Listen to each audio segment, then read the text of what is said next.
Bet on Tim Walz isn't working. And tomorrow night's VP debate might be Walz's last chance to fire up the group he was brought on for. Men. The real struggle for the Harris campaign is young men, older men, men of color, white men, and they are doing all they can. You can see, I think the debate next week will be really interesting to see how Tim Walz reaches out to that group.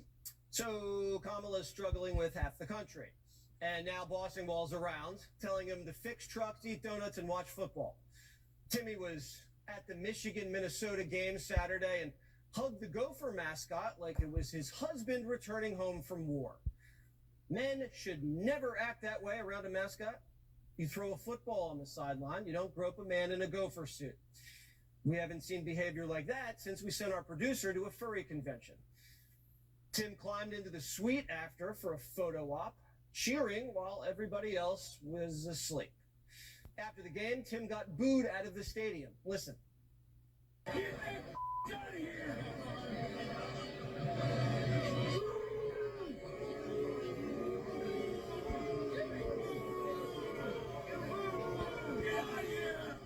Tim hasn't done an interview since he held Kamala's hand on CNN. The only time we really see him is when he's flailing like a stranded guy on a deserted island signaling to a passing plane for help. Just remember, men should never move their arms like that. Even Italians think it's too much. Saturday Night Live is now mocking him. Come on out here, Coach Walz.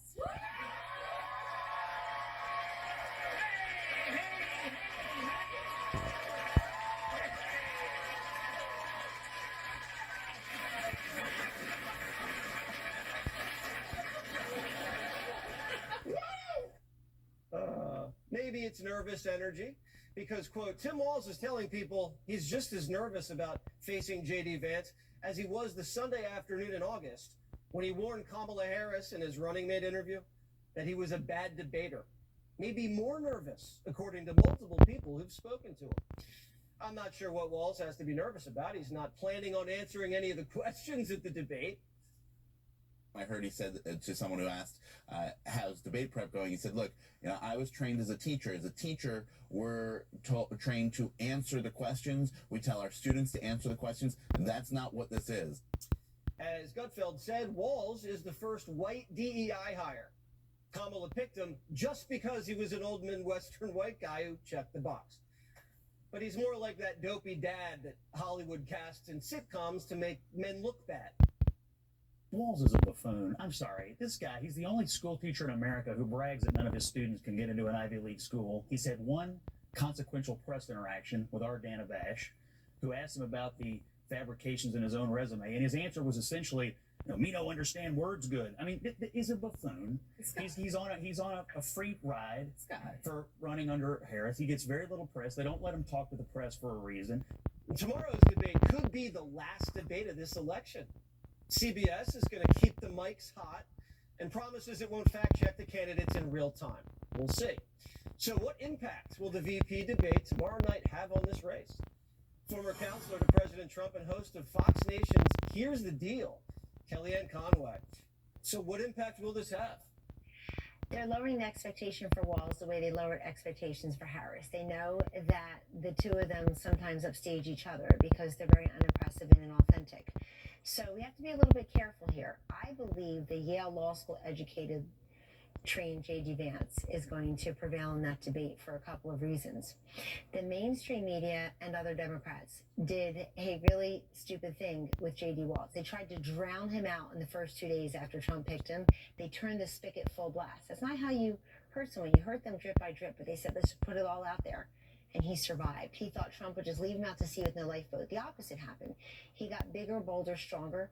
The campaign said today, Jesse, that Vance has done more than 100 interviews. Wow. That's the preparation you need, that muscle memory, taking the tough questions, shagging the flies, not always having the best day, but understanding how to do it the next time. Walz has been hiding, not in the basement in plain view. Michigan-Minnesota game, he gets booed. Trump goes to the Alabama-Georgia game. You would have thought he was the quarterback throwing the Hail Mary on the fourth down. So I have high expectations for J.D. Walz tomorrow, and I think that Kamala is always looking for someone to blame who's going to be able to blame Walz. This is set up for him to take the fall if she loses? I think that Kamala picked Walz for much the same reason that Biden picked Kamala. Let me pick one of 3 people in the whole country who can't upstage me. Most people would outshine them easily.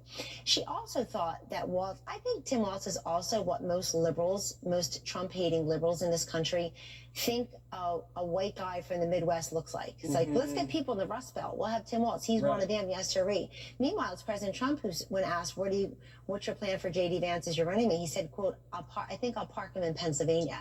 And now Trump is actually winning Pennsylvania. Kamala's going to struggle with the union households, the Catholic households, anybody who touches and concerns fracking and cares about anybody who's in the energy industry. I asked President Trump today, I interviewed for an hour.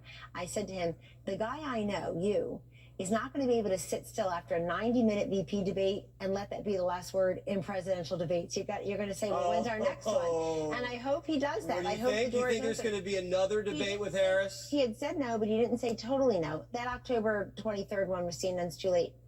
But why not get back in there? Trump's like, I told him, you're like Shohei Ohtani. You're pitching, you're batting. You've done 7 of them. She's 1 for 1. Big deal. But look, the other thing he told me today is he doesn't feel safe. He's Ohtani, and JD's shagging flies. A lot of great baseball analogies. Dana Perino's watching, has no idea what you just said. It's called striking out, Tim Walz. Thank you so much. Kellyanne Conway, check out her Fox Nation. All right. What the...